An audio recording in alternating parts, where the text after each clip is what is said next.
13 весовых категорий, 26 участников. Победители получат не только золото региона, но и возможность представлять республику на отборочном этапе Северокавказского федерального округа. А там уже определят, кто попадет на главные соревнования этого года – первенство России. Эмоции зашкаливают, бои проходят под крики товарищей из спортивных клубов.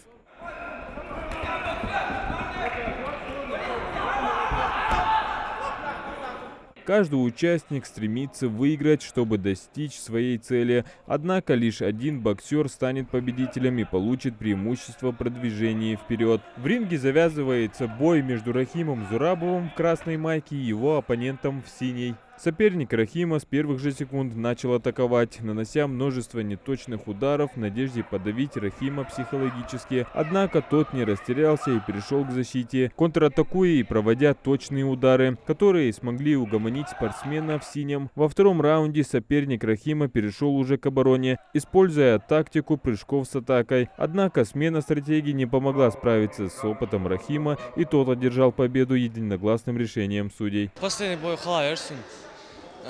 До этого еще 3 боя было, 3 досрочные я сделал. В финале я все раунды забрал, 3 раунда по очкам. Что тебе помогло победить? Упорный труд. Пока одни выясняют, кто сильнее, другие спортсмены, которые уже забрали золото, задумываются о своих дальнейших действиях в отборе на первенство России. Магомед Хамхоев стал победителем республиканского этапа, проведя 2 поединка. Он доволен результатом, но осознает, что есть над чем поработать. Он намерен усовершенствовать свою тактику и улучшить свои навыки, чтобы быть готовым к более серьезным соперникам на следующем этапе. Если честно, очень сложные бои были, сильные соперники. Ошибки были, где-то опускал руки, уставал. Больше работать надо было, больше ударов делать. На республике я несколько раз выступал, в СКВ я сейчас первый раз поеду. Надеюсь, будут хорошие результаты, я займу призовые места. Тренер Абдулкадыр Хамхоев был не меньше, чем Магомед, рад результатам его выступления. Он провел для него индивидуальную тренировку, которая помогла ему успешно выступить на республиканском этапе. Кроме того, Абдулкадыр является старшим тренером сборной команды Ингушетии по юниорам.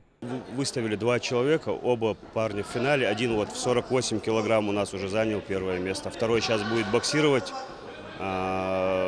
Команда выступила в принципе неплохо, потому что из 2 участников оба в финале, как говорится.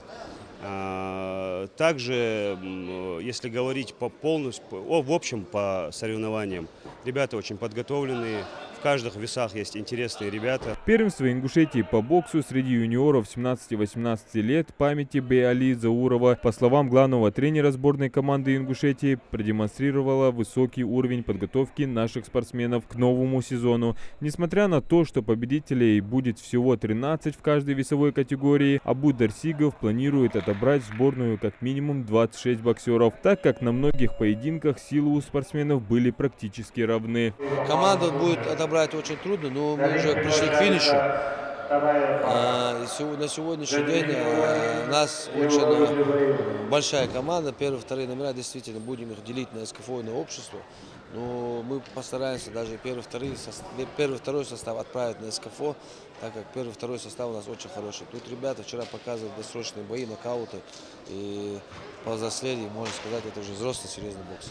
Уже отобранные ребята отправятся на сборы в спортивно-тренировочный комплекс Мужичи, где уже персонально с каждым спортсменом будет проведена подготовка с опытными тренерами Ингушетии. К 12 февраля они должны быть уже готовы к отборочному этапу СКФО, где будут решаться, кто отправится на первенство России. Адам Гулоев, Али Зязиков, Магаз 24.